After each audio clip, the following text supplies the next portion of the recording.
ঘন বসতিপূর্ণ এলাকায় কলকারখানার কারণে বরিশালে বাড়ছে দূষণ।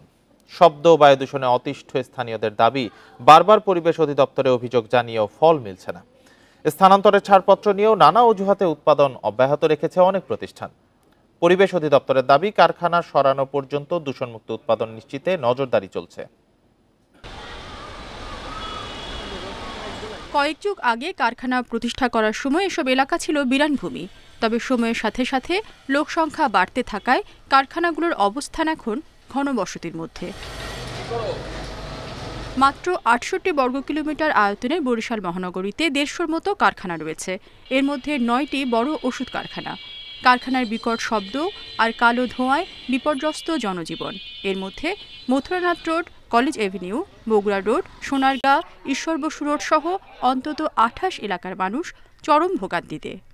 বাচ্চাদের এফেক্ট আসছে, বাচ্চারা ঘুমাইতে পারে না, ঘরে হাটের রুগী সে ঘুমাইতে পারতেছে না। আমাদের এই বাড়িতে নারকেল গাছে নারকেল হচ্ছে না, ফলমূল অনেক আমাদের গাছপালা ছিল মরে গেছে। পরিবেশ কর্মীরা বলছেন, জনস্বাস্থ্য বিবেচনায় ঘন বসতিপূর্ণ এলাকা থেকে কারখানা সরানোর বিকল্প নেই।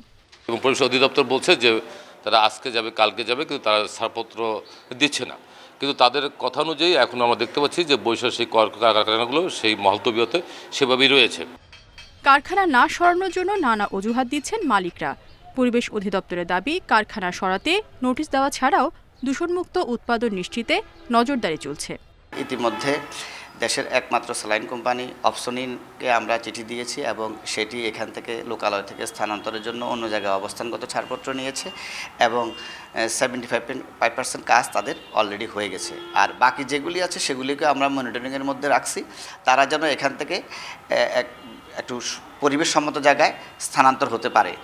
কলকারখানা অধিদপ্তরের তথ্য অনুযায়ী বরিশাল জেলায় ছোট বড় অন্তত ৫২৮টি কারখানা রয়েছে।